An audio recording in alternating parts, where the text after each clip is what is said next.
ಯುದ್ಧ ನಡೀತು ಅವಾಗ ಡೆಡ್ ಬಾಡಿಗಳೆಲ್ಲ ಬರ್ತಿತ್ತು, ನಮಗೆ ಕಾಣಿಸ್ತಿತ್ತು ಗಾಡಿಯಲ್ಲಿ ತಗೊಂಡು ಹೋಗೋದು, ಡೆಡ್ ಬಾಡಿಯನ್ನು ತಗೊಂಡು ಹೋಗ್ಲಿಕ್ಕೆ, ಬಾಕ್ಸ್ ಮಾಡ್ಲಿಕ್ಕೆ ನಮ್ಮ ಅಳತೆ ತಗೊಂಡಿದ್ದು ಅದೆಲ್ಲ ಸರಿಯಾಗಿ ತೆಗಿಸ್ಕೊಳಪ್ಪ ಮರಿ ನಿನ್ನ ಲಾಸ್ಟ್ ಫೋಟೋ ಅಂತ ಆ ಟೈಮಿಂಗ್ ಇರ್ತದೆ. ಆ ಟೈಮಿಂಗ್ನಲ್ಲಿ ಒಂದೊಂದು ಬೌಂಡ್ ಕ್ರಾಸ್ ಮಾಡ್ತಾ ಹೋದಾಗ ನಾವು ಮುಂದೆ ಹೋಗ್ತಾ ಇರ್ತೀವಿ. ಮೈಂಡ್ ಫೀಲ್ಡ್ ಹಾಕಿದವ್ರು ಯಾವುದೇ ಒಂದು ಹುಡುಗರು ಇಲ್ಲವೇ ಇಲ್ಲ. ಅದು 2 ಜನ, ಒಂದು JCO 2 NCO ಅಲ್ಲೇ ಸ್ಪಾಟ್ ಆಗಿಬಿಟ್ಟ.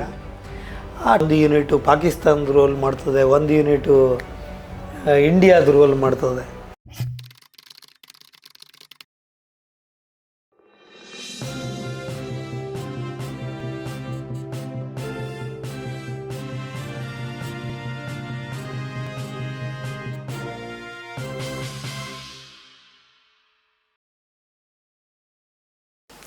ಈಗ ಶೆಟ್ರೆ, ಟ್ರೈನಿಂಗಿನ ಅವಧಿ ಮುಗಿದ ಮೇಲೆ ನಿಮ್ಮ ಫಸ್ಟ್ ಪೋಸ್ಟಿಂಗಲ್ಲಿ ಮತ್ತು ಅದರ ಮಧ್ಯೆ ನಿಮಗೆ ಅಲ್ಲೂ ಮನೆ, ತಂದೆ ತಾಯಿ ಅಥವಾ ಆ ಒಂದು ಊರು, ನಾನು ಅಷ್ಟು ದೂರ ಬಂದೆ, ಇಲ್ಲಿ ಈ ರೀತಿಯ ಒಂದು ಕಷ್ಟಕರವಾದಂಥ ಟ್ರೈನಿಂಗು, ಈ ಥರದ ವ್ಯಾಕುಲತೆ ಯಾವತ್ತೂ ನಿಮ್ಮನ್ನು ಕಾಡಲಿಲ್ವ? ಹೇಗೆ? ನಾನು ಟ್ರೈನಿಂಗ್ ಮುಗಿದು 19 ವೀಕ್ ನಂತರ ಒಂದು ಸಲ ಮನೆಗೆ 20 ದಿನ ಮನೆಗೆ ಬಂದಿದ್ದೆ. ಟ್ರೈನಿಂಗ್ ಮುಗಿಸಿ ಬಂದು ಅವಾಗ ಒಂಥರ ರಿಲ್ಯಾಕ್ಸ್ ಆಯಿತು. ಮನೆಗೆ ಬಂದು ಟ್ರೈನಿಂಗ್, ಬೇಸಿಕ್ ಟ್ರೈನಿಂಗ್ ಮುಗಿಸ್ಬಿಟ್ಟು ಮನೆಗೆ ಬಂದವಾಗ ರಿಲ್ಯಾಕ್ಸ್ ಆಯಿತು. ತಂದೆ ತಾಯಿ ಹೇಗೆ ನಿಮ್ಮನ್ನು ಇದು ಮಾಡಿದ್ರು? ಅವಾಗ ಖುಷಿ, ನಮ್ಮ ಮಗ ಟ್ರೈನಿಂಗ್ ಮುಗಿಸ್ಕೊಂಬಂದ. ಅವಾಗ ಒಂದು ಆರ್ಮಿ ಆಗ್ಬಿಟ್ಟ, ಇವನು ಮಿಲ್ಟ್ರಿಗೆ ಹೋದ ಅಂತ. ಆಮೇಲೆ ನೆಕ್ಸ್ಟ್ 20 ದಿನ ನಂತರ ಹೋದ್ಮೇಲೆ ಇನ್ನೇನು ಟ್ರೈನಿಂಗ್ ಸ್ಟಾರ್ಟ್ ಆಗುವಾಗ ಕಾರ್ಗಿಲ್ ಯುದ್ಧಗಳು ಸ್ಟಾರ್ಟ್ ಆಗ್ಬಿಡ್ತು. ಇನ್ನು ಎಂತ ಮಾಡೋದಪ್ಪ, ಇಲ್ಲೆಲ್ಲ ಇದು ಶುರು ಆಯಿತು, ಕಾರ್ಗಿಲ್ ಯುದ್ಧ. ಇವರಿಗೆಲ್ಲ ರೇಡಿಯೋದಲ್ಲೆಲ್ಲ ಅವಾಗೆಲ್ಲ ಕೇಳ್ತಿದ್ರಂತೆ. ನಮಗೇನಾಯಿತು ಅಂದರೆ ತಗೊಂಡೋಗ್ಬಿಟ್ಟು ನಾನು ಹೋಗಿ ರಜೆಯಿಂದ ಹೋಗಿ ನಮ್ಮ ಸಾಮಾನು ಕೂಡ ಇಡಲಿಲ್ಲ. ನಮ್ಮನ್ನು ನಿಮಗೆ ಟ್ರೈನಿಂಗೆಲ್ಲ ಇವಾಗಿಲ್ಲ, ನೀವು ಯೂನಿಟಿಗೆ ಹೋಗಿ, ನಿಮ್ಮ ಯೂನಿಟಿಗೆ ಹೋಗಿ ಅಂತ ಕಳಿಸಿದ್ರು. ನಾನು ನಮ್ಮದು 5 ಮೆಕ್ ಅಂತ ಇತ್ತು, 5 ಮೆಕ್ ಇನ್ಫೆಂಟ್ರಿ. ಅದು ಆವಾಗ ಜಮ್ಮುವಲ್ಲಿತ್ತು, ಪಠಾನ್ಕೋಟಲ್ಲಿತ್ತು. ಪಠಾನ್ಕೋಟಿಂದ ಈ ಕಾರ್ಗಿಲ್ ಯುದ್ಧ ಅಂತ ಸ್ಟಾರ್ಟ್ ಆಗ ಕೂಡ ಅವ್ರನ್ನ ನಮ್ಮ ಏರಿಯಾಗೆ ಕಳಿಸಿದ್ರು. ಜಮ್ಮು ಸ್ಟಾರ್ಟಿಂಗ್ ಏರಿಯಾದಲ್ಲಿ ಆಯಿತು. ಅಲ್ಲಿಗೆ ಇಲ್ಲಿಂದ ಎತ್ತಾಗ ಅಲ್ಲಿ ಹೋದ್ಮೇಲೆ ನಮಗೆ ಏನು ಮಾಡೋದು ಅಂತಲೇ ಗೊತ್ತಿಲ್ಲ. ನಮಗೇನು ಅಲ್ಲಿ ಹೋದರೆ ಸೀನಿಯರ್ಗಳಿಗೆ ಚಾ ತಗೊಂಡೋಗೋದು, ಊಟ ತಂದು ಕೊಡೋದು, ವೆಪನ್ ಕ್ಲೀನಿಂಗ್ ಮಾಡೋದು, ಅದು ಬಿಟ್ಟರೆ ನಮಗೇನೂ ಗೊತ್ತೇ ಇಲ್ಲ. ಯುದ್ಧದ ಬಗ್ಗೆ ಏನೂ ಗೊತ್ತಿಲ್ಲ ನಮಗೆ. ಯುದ್ಧ ನಡೀತು ಅವಾಗ ಡೆಡ್ ಬಾಡಿಗಳೆಲ್ಲ ಬರ್ತಿತ್ತು, ನಮಗೆ ಕಾಣಿಸ್ತಿತ್ತು ಗಾಡಿಯಲ್ಲಿ ತಗೊಂಡು ಹೋಗೋದು, ಪ್ಯಾಕ್ ಹಾಕ್ಕೊಂಡು ಹೋಗುತ್ತೆ ಎಲ್ಲರೂ. ಅವಾಗ ಖುಷಿ ಅಂದರೆ ಊರಿನವರೆಲ್ಲ ಸಪೋರ್ಟ್ ಮಾಡ್ತಿದ್ರು. ಕಾರ್ಗಿಲ್ ಟೈಮಲ್ಲಿ ಕಾನ್ವಾಯ್ ಮೇಲ್ಗಡೆ ಹೋಗುವಾಗ ಎಲ್ಲ ಜನರು ಅವ್ರನ್ನ ನಿಲ್ಲಿಸ್ಬಿಟ್ಟು ಅವರಿಗೆ ಶರ್ಬತ್ ಕೊಡೋದು, ಆಮೇಲೆ ಹೂವಿನ ಹಾರ ಹಾಕೋದು, ಇದೆಲ್ಲ ಮಾಡ್ತಿದ್ರು. ಅವಾಗ ನಮಗೊಂಥರ ಖುಷಿ, ನಾವು ಎಲ್ಲೋ ಬಂದಿದ್ದೀವಿ ಅಂತ. ಆದರೆ ನಮ್ಗೆ ಯುದ್ಧ ಭಯ, ಅದು ಏನಾಗ್ಬಿಡ್ತದೇನೋ. ನಾವಿನ್ನು ಸ್ಟಾರ್ಟಿಂಗಿಂದ ನಮಗೂ ಟ್ರೈನಿಂಗ್ ತಗೊಂಡಿಲ್ಲ. ನಮ್ಗೆ ಟ್ರೈನಿಂಗ್ ಇಲ್ಲ ಅಂದರೆ ನಮ್ಮ ಟ್ಯಾಂಕಲ್ಲಿ ಒಳಗಡೆ ಕೂರಿಸೋದಿಲ್ಲ. ಯಾಕಂದರೆ ನಮಗೇನು ಗೊತ್ತಿರೋದಿಲ್ಲ ಅದರಲ್ಲಿ. ಖಾಲಿ ಒಂದು SLR ಹಿಡ್ಕೊಂಡು ಡ್ಯೂಟಿ ಮಾಡೋದು, ಅವ್ರಿಗೇನಾದ್ರು ಹೆಲ್ಪ್ ಮಾಡೋದು, ಅಮ್ಯುನೇಷನ್ ಕ್ಲೀನ್ ಮಾಡೋದು, ಇದು ಬಿಟ್ಟರೆ ನಮ್ಗೆ ಮತ್ತೇನೂ ಗೊತ್ತಿರಲಿಲ್ಲ. ಸ್ವಲ್ಪ ದಿನ ನಂತರ ನೀವು ವಿಡ್ರೋಲ್ ಆಗಲಿ ಸ್ಟಾರ್ಟ್ ಆಯಿತು. ಅಲ್ಲಿ ಯುದ್ಧ ಮುಗೀತಾ ಬಂತು. ನಮ್ಮನ್ನು ವಾಪಸ್ ನೀವು ಇದಕ್ಕೆ ಹೋಗಿ ಅಂದರು ಟ್ರೈನಿಂಗ್ ಮಾಡಲಿಕ್ಕೆ. ಟ್ರೈನಿಂಗ್ ಇದಕ್ಕೆ ಬಂದ್ವಿ ನಾವು. ಆ ಮೋಡ್ ಬಿಟ್ವಿ. ಆ ಯುದ್ಧದ ಒಂದು ಸ್ಥಿತಿ ಇತ್ತಲ್ಲ, ಅದನ್ನೆಲ್ಲ ಅಲ್ಲೇ ಬಿಟ್ಟು ನಾವಿವಾಗ ಮತ್ತೆ ಟ್ರೈನಿಂಗಿಗೆ ಹೊರಟ್ರು ಅಂತ ಟ್ರೈನಿಂಗ್ ಮುಗಿಸಿ ಮತ್ತೆ ಹೋಗುವಾಗ ಅಲ್ಲಿ ವಿಧಾನಸೌಧ ಮೇಲೆ ಅಟ್ಯಾಕ್ ಆಗಿತ್ತು. 2001 ಸಂಸತ್ ಮೇಲೆ, ವಿಧಾನಸೌಧ ಅಲ್ಲ, ಸಂಸತ್ ಭವನ ಮೇಲೆ ಅಟ್ಯಾಕ್ ಆದವಾಗ ಟ್ರೈನಿಂಗ್ ಮುಗ್ದಿತ್ತು ನಮ್ಮದು. ಸೋಲ್ಜರ್ ಅಂತ ಪಕ್ಕ ಆಗಿದ್ವಿ ನಾವು. ಒಂದು ಸ್ವಲ್ಪ ರಜೆಗೆ ಕಳಿಸಿದ್ರು. ರಜೆ ಮುಗಿಸಿ ಎಲ್ಲ ಹೋಗಿದ್ವಿ. ನಾನು ಸಾಮಾನು ಸಾಮಾನು ಇಡಲಿಲ್ಲ. ಮೊಬಿಲೈಸೇಷನ್ ಆಗಿದೆ, ಮೇಲ್ಗಡೆ ಹೋಗಿ ನೀವು ಸಾಮಾನು ರೆಡಿ ಮಾಡ್ಕೊಳ್ಳಿ ಅಂತ. ಎಲ್ಲ ಸಾಮಾನು ಸಿಕ್ಕದೆಲ್ಲ ಹಾಕ್ಕೊಂಡಿದ್ದು ಹೋಗಿದ್ದು ಮುಂದ್ಗಡೆ. ಆವಾಗಲೂ ಜಮ್ಮುಕ್ಕಿಂತ ರಾಜ್ಗಢ ಅಂತ ಇದೆ, ಅಲ್ಲಿ ನಮ್ಮದು ಡಿಪ್ಲಾಯ್ ಆಗಿತ್ತು ನಮ್ಮ ಯೂನಿಟ್. ಅಲ್ಲಿಂದ ನಾವು ಸುಮಾರು ಅದು ಮುಗಿಯೋ ತನಕ ಒಂದೂವರೆ ವರ್ಷ ಅಲ್ಲೇ ಇದ್ವಿ. ಒಂದು ನದಿ ಇತ್ತು, ನದಿ ಪಕ್ಕದಲ್ಲೇ. ಅಲ್ಲಿ ಯಾವ ರೀತಿ ಅಂದರೆ ಟೆಂಟ್ ಗಿಂಟ್ ಹಾಕಿ, ಟೆಂಟ್ ಹಾಕ್ಕೊಂಡು ಬಂಕರ್ ಮಾಡಿಕೊಂಡು ಒಳಗಡೆ ನಿದ್ದೆ ಮಲ್ಕೊಳ್ಳೋದಲ್ಲ, ಒಳಗಡೆ ಊಟ ಮಾಡೋದ್ರಿಂದ ಬೆಳಿಗ್ಗೆ ಎದ್ದಿಂದ ಹಿಡಿದು ಸಂಜೆ ಮಲ್ಕೊಳ್ಳೋ ತನಕ ಹೆಲ್ಮೆಟ್ BPG ಇರಲೇಬೇಕು, ತೆಗಿವಂಗಿಲ್ಲ. ಎಷ್ಟೊತ್ತಿಗೆ ಏನಾಗ್ಬೋದು ಅಂತ ಗೊತ್ತಿಲ್ಲ. ಯಾಕೆಂದ್ರೆ ನಾವು ಪಾಕಿಸ್ತಾನದ RT ರೇಂಜಲ್ಲಿ ಇದ್ವಿ. ಹೋಗಿ ನೀವು ಸಾಮಾನು ರೆಡಿ ಮಾಡ್ಕೊಳ್ಳಿ ಅಂತ ಎಲ್ಲ ಸಾಮಾನು ಸಿಕ್ಕದೆಲ್ಲ ಹಾಕ್ಕೊಂಡಿದ್ದು ಹೋಗಿದ್ದು ಮುಂದ್ಗಡೆ. ಆವಾಗಲೂ ಜಮ್ಮುಕ್ಕಿಂತ ರಾಜ್ಗಢ ಅಂತ ಇದೆ, ಅಲ್ಲಿ ನಮ್ಮದು ಡಿಪ್ಲಾಯ್ ಆಗಿತ್ತು ನಮ್ಮ ಯೂನಿಟ್. ಅಲ್ಲಿಂದ ನಾವು ಸುಮಾರು ಅದು ಮುಗಿಯೋ ತನಕ ಒಂದೂವರೆ ವರ್ಷ ಅಲ್ಲೇ ಇದ್ವಿ. ಒಂದು ನದಿ ಇತ್ತು, ನದಿ ಪಕ್ಕದಲ್ಲೇ. ಅಲ್ಲಿ ಯಾವ ರೀತಿ ಅಂದರೆ ಟೆಂಟ್ ಗಿಂಟ್ ಹಾಕಿ, ಟೆಂಟ್ ಹಾಕ್ಕೊಂಡು ಬಂಕರ್ ಮಾಡ್ಕೊಂಡು ಒಳಗಡೆ ನಿದ್ದೆ ಮಲ್ಕೊಳ್ಳೋದಲ್ಲ, ಒಳಗಡೆ ಊಟ ಮಾಡೋದ್ರಿಂದ ಬೆಳಿಗ್ಗೆ ಎದ್ದಿಂದ ಹಿಡಿದು ಸಂಜೆ ಮಲ್ಕೊಳ್ಳೋ ತನಕ ಹೆಲ್ಮೆಟ್ BPG ಇರಲೇಬೇಕು, ತೆಗಿವಂಗಿಲ್ಲ. ಎಷ್ಟೊತ್ತಿಗೆ ಏನಾಗ್ಬೋದು ಅಂತ ಗೊತ್ತಿಲ್ಲ. ಯಾಕೆಂದ್ರೆ ನಾವು ಪಾಕಿಸ್ತಾನದ RT ರೇಂಜಲ್ಲಿ ಇದ್ವಿ. ಒಂದು 42 ಕಿಲೋಮೀಟರ್ ಒಳಗಡೆ RT ರೇಂಜ್ ಇರ್ತದೆ. ಅದ್ರ ಒಳಗೆ ಅದಕ್ಕೆ ಹಾಕ್ಲಿಕ್ಕೆ ಲಾಸ್ಟ್ ಫೋಟೋ ತೆಗಿಸಿದ್ರು. ಅಂದರೆ ಯುದ್ಧಕ್ಕೆ ಹೋಗುವಾಗ ಇದೊಂದು ಪ್ರೊಸೀಜರು ಅದು ಅವಾಗ. ಅಂದರೆ ಇಲ್ಲಿ ತನಕ ಮೊದಲೇನಾಗಿತ್ತು ಅಂದರೆ ಡಾಕ್ಯುಮೆಂಟ್ರಿ ನಮ್ಮ ಕೈಯಲ್ಲಿ ಬರೆಯೋದಾಗಿತ್ತು. ಹೌದು, ಈಗೆಲ್ಲ ಕಂಪ್ಯೂಟರ್ ಯುಗ ಬಂದಿದೆ. ಆವಾಗೆಲ್ಲ ನಮ್ಮದು ಡಾಕ್ಯುಮೆಂಟ್ಸ್ ಪೂರ್ತಿ ಕೈಯಲ್ಲಿ ಬರೆಯೋದೆ ಅಥವಾ ಟೈಪ್ ರೈಟರಲ್ಲಿ. ಆವಾಗ ಫೋಟೋ ಹೊರಗಡೆಯಿಂದ ಫೋಟೋಗ್ರಾಫರ್ ಬಂದು ಎಲ್ಲರೂ ಫೋಟೋ ಒಳ್ಳೆ ಮದುವೆಯಲ್ಲಿ ಫೋಟೋ ತೆಗೆದಂಗೆ ಸಿಂಗಲ್ ಗಾಯ ನೀವು ಸರಿಯಾಗಿ ತೆಗಿಸ್ಕೊಳಪ್ಪ ಮರಿ ನಿನ್ನ ಲಾಸ್ಟ್ ಫೋಟೋ ಅಂತ ಅಂತರ. ಆವಾಗಲೂ ಒಂಥರ ಮಜಾ, ಲಾಸ್ಟ್ ಫೋಟೋದಲ್ಲೂ ಒಂಥರ ಮಜಾ ಇರ್ತಿತ್ತು. 2002ನೇ ಇಸ್ವಿ ನಮ್ಮ ಮಾರ್ಚಲ್ಲಿ ಏನೋ ನನಗೆ ನೆನಪಿದೆ. ಅಂತೂ ಫೋಟೋ ಆಯಿತು. ಆಮೇಲೆ ನಮ್ಮದು ಬಾಕ್ಸಿಗೆಲ್ಲ ರೆಡಿ ಮಾಡಿ ಆವಾಗ ನಾವೆಲ್ಲ ಹೇಳೋದು 1-2 ಫೀಟ್ ಎಕ್ಸ್ಟ್ರಾ ಇಡು, ನಾವು ಉದ್ದ ಅದ್ರ ಕಷ್ಟ ಹಿಂಗೆಲ್ಲ ತಮಾಷೆ. ಅದರ ನಂತರ ಆಯಿತು, ನಮ್ಮ ಸ್ವಲ್ಪ ದಿನ ಮುಗ್ದಿತ್ತು, ಮಳೆ ಸ್ವಲ್ಪ ಸ್ಟಾರ್ಟ್ ಇತ್ತು. ಅವಾಗ ಮಳೆಗಾಲ ಇತ್ತು. 5 ಮ್ಯಾಕಿಗೆ ಟಾಕ್ ಸಿಕ್ತು, ಮೈನ್ ಹಾಕಲೇಬೇಕು ಅಂತ. ಮೈನ್ ಫೀಲ್ಡ್ ಅಂದರೆ 71ನಲ್ಲಿ ಯುದ್ಧದಲ್ಲಿ ಮೈನ್ ಫೀಲ್ಡ್ ಹಾಕಿದ್ರಂತೆ. ಅಲ್ಲಿ ತನಕ ಹಾಕಿರಲಿಲ್ಲ. ನಮ್ಮ ಟ್ರೈನಿಂಗ್ನೆಲ್ಲ ಏನಂದರೆ ಡ್ಯಾಮಿ ಮೈನನ್ನು ಇದರಲ್ಲಿ ನಾವು ಟ್ರೈನಿಂಗ್ ಹಾಕೋದು. ಟ್ರೈನಿಂಗಲ್ಲಿ ಆ ಡ್ಯಾಮಿ ಮೈನನ್ನು ಯಾವ ರೀತಿ ಅದನ್ನು ಫ್ಯೂಸಿಂಗ್ ಮಾಡಬೇಕು, ಅನ್ಫ್ಯೂಸಿಂಗ್, ನ್ಯೂಟ್ರಲೈಸ್ ಇದೆಲ್ಲ ಕಲಿಸ್ತಾಯಿದ್ರು ನಮಗೆ. ಒಂದೊಂದು ಲೋಡ್ ಗಟ್ಟಲೆ ಮೈನ್ ತಂದು ನಮ್ಮ ಯೂನಿಟಲ್ಲಿ ಹಾಕಿದ್ರು. ಅಲ್ಫಾ ಕಂಪ್ನಿ, ಚಾರ್ಲಿ ಕಂಪ್ನಿ ನಮ್ಮದು. ಅಲ್ಲಿ ಆಲ್ಫಾ ಬ್ರಾವೋ ಚಾರ್ಲಿ ಇರ್ತದೆ. ನಮ್ಮದು ಎಕ್ಸರೆ ಎಂಕಿ ಜುಲ್ಲು ಅಂತ ನಮ್ಮ ಯೂನಿಟಲ್ಲಿ ಎಕ್ಸರೆ ಎಂಕಿ ಜಿಲ್ಲು ಅಂತ ಇದೆ. ಜುಲ್ಲು ಕಂಪ್ನಿಗೆ ಟಾಕ್ಸ್ ಕೊಟ್ಟರು, ನೀವು ಮೈನ್ ಫೀಲ್ಡ್ ಹಾಕಬೇಕು. 16 ಕಿಲೋಮೀಟ್ರ್ ಮೈನ್ ಫೀಲ್ಡಿಗೆ ನಮಗೆ ಕೊಟ್ಟಿದ್ರು ಫಸ್ಟ್ ಸ್ಟಾರ್ಟಿಂಗು. ನಮ್ಮದಂದರೆ ನಮ್ಮ ಉಸ್ತಾದ್ಗಳು ಯಾರೂ ಹಾಕಿಲ್ಲ, ಆ ಒಂದು ಪೀಳಿಗೆನೇ ಇಲ್ಲ. ಅದು ಮೈನ್ ಫೀಲ್ಡ್ ಹಾಕಿದವ್ರು ಯಾವುದೇ ಒಂದು ಹುಡುಗರು ಇಲ್ಲವೇ ಇಲ್ಲ. ಅದರಲ್ಲಿ JC NC ಆಫೀಸರ್ ಅನುಭವ ಇದ್ದವ್ರು ಇಲ್ಲವೇ ಇಲ್ಲ, ಯಾರೂ ಇಲ್ಲ, ಎಲ್ಲ ಹೊಸಬರು. ಆಯ್ತಪ್ಪ, ಮೈನ್ ಫೀಲ್ಡ್ ಎಲ್ಲ ಹೋಗಿ ಅಲ್ಲಿ ಹೋಗಿ ಕಾಣಿಸ್ತದೆ. ಇಲ್ಲಿಂದ ಒಂದು 100 ಮೀಟ್ರಲ್ಲಿ ಅವ್ರದ್ದು ಪೋಸ್ಟ್ ಇದೆ, ಪಾಕಿಸ್ತಾನ ಪೋಸ್ಟ್ ಇದೆ. ಮಧ್ಯ ಲೈನ್ ಆಫ್ ಕಂಟ್ರೋಲ್ ಇದೆ. ಈಚೆಗಡೆ ನಾವಿದ್ದೀವಿ, ಪ್ಲೇನ್ ಏರಿಯಾ. ಅವರಂತೂ ಓಪನ್ ಆಗಿ ಕೂತ್ಕೊಂಡು ಎಂಜಾಯ್ ಮಾಡ್ತಿದ್ದಾರೆ ಪಾಕಿಸ್ತಾನದವ್ರು. ಮಧ್ಯಾಹ್ನ ರೇಖಿ ಮಾಡ್ಕೊಂಬಂದಿದ್ವಿ. ರೇಖಿ ಅಂದರೆ ಸರ್ವೆಲೆನ್ಸ್ ಎಲ್ಲ ಹೋಗಿ ನೋಡ್ಕೊಂಬಂದ್ವಿ. ಈ ಸಂಜೆ ಎಲ್ಲ ರೆಡಿ ಮಾಡ್ಕೊಂಡು ಹೋಗಿದ್ವಿ. ಫಸ್ಟು ಅಂದರೆ ಅದು ಮೈನ್ ಫೀಲ್ಡ್ ಹಾಕುವಾಗ ಅದಕ್ಕೆ ಬೌಂಡ್ರಿ ಮಾಡಬೇಕು, ಪಿಕೆಟ್ ಹೊಡೆದು. ಅಂದರೆ ಮೈನ್ ಫೀಲ್ಡ್ ಕ್ಯಾಸ್ಯುಲಿಟಿ ಮಾಡೋದಷ್ಟೇ ಅಲ್ಲ, ದುಶ್ಮನನ್ನು ಕ್ಯಾಸ್ಯುಲಿಟಿ ಮಾಡೋದಷ್ಟೇ ಅಲ್ಲ, ಅವ್ರ ಅಡ್ವಾನ್ಸನ್ನು ಡಿಲೇ ಮಾಡೋದು. ನಮ್ಮ ಕೆಲಸ ಏನು ಅಂದರೆ ಪಾಕಿಸ್ತಾನದವ್ರು ಅಡ್ವಾನ್ಸ್ ಮಾಡಿದ್ರೆ ಅದನ್ನು ಡಿಲೇ ಮಾಡೋದು. ಒಂದು ಯುದ್ಧದಲ್ಲಿ ಅಥವಾ ಯಾವುದೇ ಒಂದು ಆಪ್ರೇಷನಲ್ಲಿ ಅವನು ಅರ್ಧ ಗಂಟೆ ಡಿಲೇ ಮಾಡ್ದೆ ಅಂದರೆ ಅವ ವಾರಲ್ಲಿ ಸೋತಂಗೆ. ಅವನು ಬ್ಯಾಕ್ ಇದ್ರಲ್ಲಿ ಹೋಗ್ಬಿಡ್ತದೆ ಒಂದು ಇದರಲ್ಲಿ. ಆ ಟೈಮಿಂಗ್ ಇರ್ತದೆ, ಆ ಟೈಮಿಂಗ್ನಲ್ಲಿ ಒಂದೊಂದು ಬೌಂಡ್ ಕ್ರಾಸ್ ಮಾಡ್ತಾ ಹೋದಾಗ ನಾವು ಮುಂದೆ ಹೋಗ್ತಾ ಇರ್ತೀವಿ.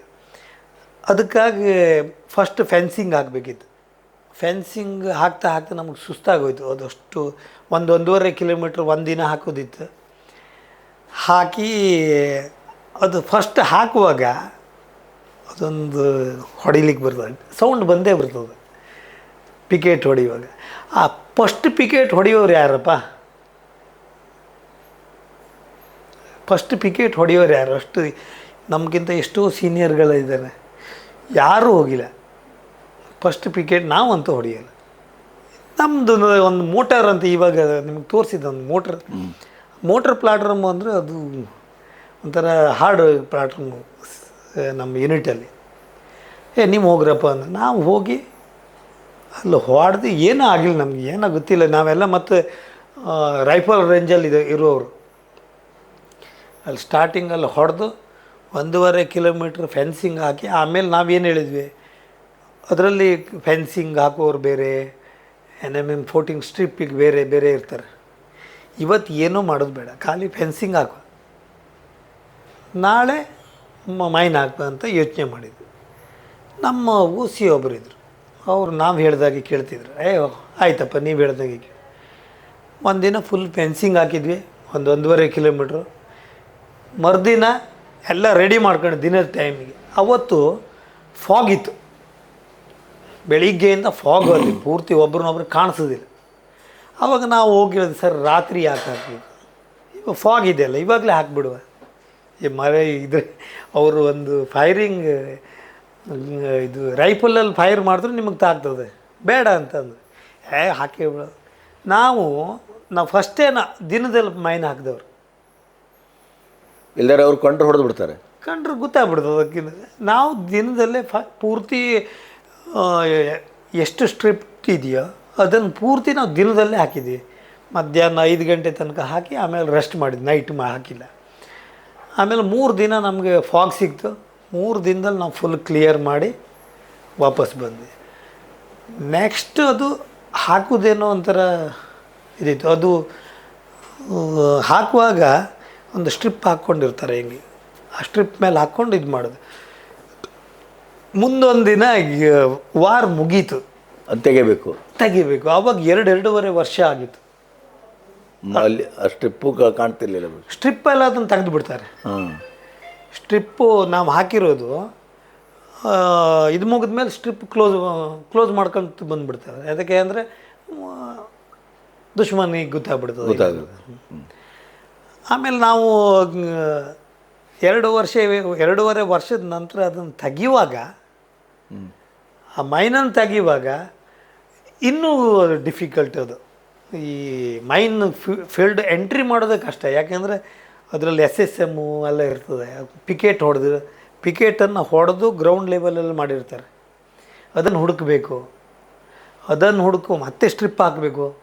ಸ್ಟ್ರಿಪ್ ಹಾಕಿದ ಮೇಲೆ NMM 14 ಯಾರ್ಯಾರು ಇದ್ದಾರೆ ಅವರು ಕೋರ್ಸಲ್ಲಿರಲಿ ಎಲ್ಲೇ ಇರಲಿ ಅವರೇ ಬರಬೇಕು. ಯಾಕೆಂದ್ರೆ ಅದು ಅವ್ರವ್ರ ಕಾಲಿನ ಸ್ಟೆಪ್ ಇರೋದು, ಅದರಲ್ಲಿ ಹಾಕೋದು. ಈಗ ನಾನು ಹಾಕಿದ್ದನ್ನು ಇನ್ನೊಬ್ಬ ಬಂದ ಅಂದರೆ ಅವನ ಕಾಲಿನೂ ಉದ್ದ ಇರ್ತದೆ, ಅವನು ಹೋಗಿ ಒಂದಕ್ಕೆ ತಾಗ್ತದೆ, ಒಂದು ಟಚ್ ಮಾಡಿಬಿಟ್ರೆ ಮತ್ತು ಬ್ಲಾಸ್ಟ್ ಆಗುತ್ತೆ. ಅದಕ್ಕಾಗಿ ಎಲ್ಲೆಲ್ಲೋ ಇದ್ದವ್ರನ್ನೆಲ್ಲ ಮತ್ತೆ ಒಟ್ಟು ಮಾಡಿದ್ದು.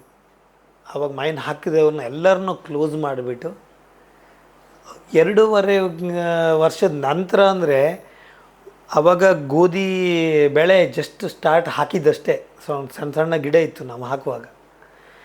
ಅದು ಮುಗಿದ್ಬಿಟ್ಟು ಅಲ್ಲಿ ಹಿಂಡು ಬೆಳೆದಿದ್ದ, ಆ ಹಿಂಡನ್ನು ಕ್ಲೀನ್ ಮಾಡಬೇಕು.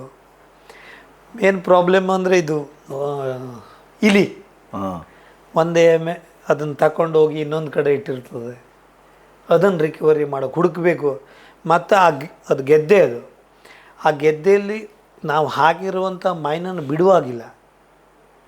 ಅದು ಬೇಕಾದ್ರೆ 1 ದಿನ ಆಗಲಿ 1 ತಿಂಗಳಾಗಲಿ ಕೊಡಲೇಬೇಕು. ಅದು ಇಲ್ಲಾಂದರೆ ಸಿವಿಲ್ ಕ್ಯಾಸುಯಾಲಿಟಿ ಆಗ್ತದೆ. ನೆಕ್ಸ್ಟು ಅಲ್ಲಿವರೆಗೆ ಅದು ಗದ್ದೆ ಮಾಡಿದ್ರು ಏನೂ ಆಗೋದಿಲ್ವಾ? ಮಾಡೋದಿಲ್ಲ, ಅದು ಖಾಲಿ. ಅಲ್ಲಿ ಏನಾಗುತ್ತೆ ಅಂದರೆ ಈ ವಾರ ಆದವಾಗ ಅವ್ರನ್ನೆಲ್ಲ ಹಳ್ಳಿಯನ್ನು ಖಾಲಿ ಮಾಡಿಸ್ಬಿಡ್ತೀವಿ, ಪೂರ್ತಿ ಖಾಲಿ ಮಾಡಿಸ್ಬಿಟ್ಟು ನಾವು ಹಾಕಿರ್ತೀವಿ. ಆಮೇಲೆ ಕ್ಲಿಯರೆನ್ಸ್ ಕೊಟ್ಟ ಮೇಲೆ ಅವು ವಾಪಸ್ ಬರ್ಬೋದು. ವಾಪಸ್ ಬರೋದು. 2.5 ವರ್ಷದ ನಂತರ ನಮಗೆ ರಿಕವರಿ ಮಾಡಲಿಕ್ಕೆ 6 ತಿಂಗಳು ಬೇಕು. 6 ತಿಂಗಳು ಬೇಕಾಯ್ತು. 6 ತಿಂಗಳು ಬೇಕು. ಬಟ್ ಏನೂ ಕ್ಯಾಜುವಲ್ಟಿ ಆಗಿಲ್ಲ. ನಮ್ಮ ಯೂನಿಟಿಯಿಂದ ಕ್ಯಾಜುವಲ್ಟಿ ಇಲ್ಲ. ಇಂಜಿನಿಯರ್ ರೆಜಿಮೆಂಟಲ್ಲಿ 3 ಜನ ನಮ್ಮ ಇದರಲ್ಲೇ ಅವರು ಬಾರ್ ಮೈನ್ ಹುಡುಕ್ತಾ ಹೋದವಾಗ ಸಿಕ್ಕಿಲ್ಲ. ಅದು ಹುಡುಕ್ತಾ ಮುಂದೆ ಹೋದರು. ಇನ್ನು ಸಂಜೆ ಟೈಮಿಗೆ ಸಿಕ್ಕಿಲ್ಲ ಅಂತ ವಾಪಸ್ ಬರುವಾಗ ಆ ಇಂಟ್ರೆಸ್ಟ್ ಇರೋದಿಲ್ಲ, ಬೆಳಿಗ್ಗೆ ಹೋಗಿರುವ ಇಂಟ್ರೆಸ್ಟ್ ಇರೋದಿಲ್ಲ. ಅವರು ಫ್ಲೋಡರಲ್ಲಿ ಹಿಂಗೆ ಮಾಡ್ತಾ ಬಂದವಾಗ ಅದು ಫ್ಲೋಡರು ಫ್ಯೂಸಿಗೆ ಹೋಗಿ ಹೊಡೆದು 3 ಜನ, 1 JCO 2 NCO ಅಲ್ಲೇ ಸ್ಪಾಟ್ ಆಗಿಬಿಟ್ಟಿದ್ರು. ಅದರ ನಂತರ 1 ತಿಂಗಳೇ ನಮಗೆ ಮೈನ್ ಫೀಲ್ಡ್ ಒಳ ಹೋಗ್ಲಿಕ್ಕೆ ಕೊಟ್ಟಿಲ್ಲ. ಮತ್ತೆ 1 ತಿಂಗಳ ನಂತರ ಮತ್ತೆ ರಿಕವರಿ ಮಾಡಿ ಕ್ಲಿಯರೆನ್ಸ್ ಮಾಡಿ ಆ ಜಾಗಕ್ಕೆ ಇದು ಮಾಡಿ, ಅದು ಒಂಥರ ಮೈನ್ ಫೀಲ್ಡ್ ಏರಿಯಾ. ಅದು ಮೈನನ್ನು ತೆಗಿಯೋದು ಮತ್ತು ಹಾಕೋದು ಈ ನಮ್ಮ ಇಂಡಿಯನ್ ಆರ್ಮಿಯ ಒಂದು ಬೆಸ್ಟ್ ಇದು ಟ್ರೈನಿಂಗ್. ಅದು ಅದನ್ನು ಕ್ಲಿಯರ್ ಯಾರು ಒಳ್ಳೆ ರೀತಿಯಿಂದ ಮಾಡಿರ್ತಾರೋ ಅವ್ರು ಮಾತ್ರ ಸಕ್ಸಸ್ಸು. ಇಲ್ಲ ಅಂದರೆ ತುಂಬ ಕಷ್ಟ. ಅದು ಅವಾಗೆಲ್ಲ JCO ನಮ್ಮ NCOಗಳಷ್ಟು ಇದ್ದಿದ್ರು. ಇವಾಗಿನ ಹುಡುಗರು ಏನಾದರೂ ಬಂತು ಅಂದರೆ ಮುಂದೆ ಒಂದು ಕಾಲದಲ್ಲಿ ಮೈನ್ಸ್ ಹಾಕಬೇಕು ಅಂತಂದರೆ ಅವನ ಕಾಲಿನೂ ಉದ್ದ ಇರ್ತದೆ. ಅವು ಹೋಗಿ ಒಂದಕ್ಕೆ ತಾಗ್ತದೆ, ಒಂದು ಟಚ್ ಮಾಡಿಬಿಟ್ರೆ ಮತ್ತೆ ಬ್ಲಾಸ್ಟ್ ಆಗ್ಬಿಟ್ಟು. ಅದಕ್ಕಾಗಿ ಎಲ್ಲೆಲ್ಲೋ ಇದ್ದವ್ರನ್ನೆಲ್ಲ ಮತ್ತೆ ಒಟ್ಟು ಮಾಡಿದ್ದು. ಅವಾಗ ಮೈನ್ ಹಾಕಿದವ್ರನ್ನ ಎಲ್ಲರನ್ನೂ ಕ್ಲೋಸ್ ಮಾಡಿಬಿಟ್ಬಿಟ್ಟು 2.5 ವರ್ಷದ ನಂತರ ಅಂದರೆ ಆವಾಗ ಗೋಧಿ ಬೆಳೆ ಜಸ್ಟ್ ಸ್ಟಾರ್ಟ್ ಹಾಕಿದ್ದಷ್ಟೇ. ಸಣ್ಣ ಗಿಡ ಇತ್ತು ನಾವು ಹಾಕುವಾಗ. ಅದು ಮುಗಿದ್ಬಿಟ್ಟು ಅಲ್ಲಿ ಹಿಂಡು ಬೆಳೆದಿದ್ದು. ಆ ಹಿಂಡನ್ನು ಕ್ಲೀನ್ ಮಾಡಬೇಕು. ಮೇನ್ ಪ್ರಾಬ್ಲಮ್ ಅಂದರೆ ಇದು ಇಲಿ ಒಂದೇ ಅದನ್ನು ತಗೊಂಡು ಹೋಗಿ ಇನ್ನೊಂದು ಕಡೆ ಇಟ್ಟಿರ್ತದೆ. ಅದನ್ನು ರಿಕವರಿ ಮಾಡೋಕೆ ಹುಡುಕಬೇಕು. ಮತ್ತು ಅದು ಗೆದ್ದೆ. ಆ ಗೆದ್ದೆಯಲ್ಲಿ ನಾವು ಹಾಕಿರುವಂಥ ಮೈನನ್ನು ಬಿಡುವಾಗಿಲ್ಲ. ಅದು ಬೇಕಾದ್ರೆ 1 ದಿನ ಆಗಲಿ ಬೆಳಿಗ್ಗೆ PT ಮುಗಿದು ತಿಂಡಿ ತಿಂದಾದಮೇಲೆ ಟ್ರೈನಿಂಗ್ ಸ್ಟಾರ್ಟು. ಟ್ರೈನಿಂಗು ಅಂದರೆ ಅದು ಪೆರೇಡು ಮಧ್ಯಾಹ್ನ 12 ಗಂಟೆ 1 ಗಂಟೆ ತನಕ ಆ ಟ್ರೈನಿಂಗ್ ನಡೀತಾನೆ ಇರ್ತದೆ. ಯಾವುದಾದ್ರೂ ಒಂದು ಅಂಬೂಜ್, ನಾಳೆ ಅಂಬೂಜ್ ಕ್ಲಾಸ್ ನಡೆಯುತ್ತೆ. ಆ ಅಂಬೂಜ್ ಸ್ಕ್ವಾಡ್ ಪೋಸ್ಟಲ್ಲಿ ಎಲ್ಲರನ್ನೂ ಕೂರಿಸ್ಕೊಂಡು ಅಂಬೂಜ್ ಬಗ್ಗೆ ಟ್ರೈನಿಂಗ್ ನಡೆಯುತ್ತೆ. ಇದು ಮಾಡ್ತಾರೆ, ಯಾವ ರೀತಿ ಬೋರ್ಡಲ್ಲಿ ಬರೆದು ತೋರಿಸ್ತಾರೆ ಹಿಂಗೆ ಮಾಡಬೇಕು ಅಂತ. ಆಮೇಲೆ 10 ಗಂಟೆ ಚಾ ಕುಡಿದ ನಂತರ ಗ್ರೌಂಡಲ್ಲಿ ನಾವೇ ಎನಿಮಿಗಳು ಇನ್ನೊಂದು ಸ್ಕ್ವಾಡನ್ನು ಇದು ಆರ್ಮಿಯವರು ಮಾಡಿಕೊಂಡು ನಾವೇ ಇದು ಮಾಡ್ತಾರೆ. ನಾವು ಅಂಬೂಜ್ ಮಾಡಿ ಅವ್ರನ್ನ ಅಟ್ಯಾಕ್ ಮಾಡೋದು. ಆ ರೀತಿ ಟ್ರೈನಿಂಗ್ ನಡೀತಾ ಇರುತ್ತೆ.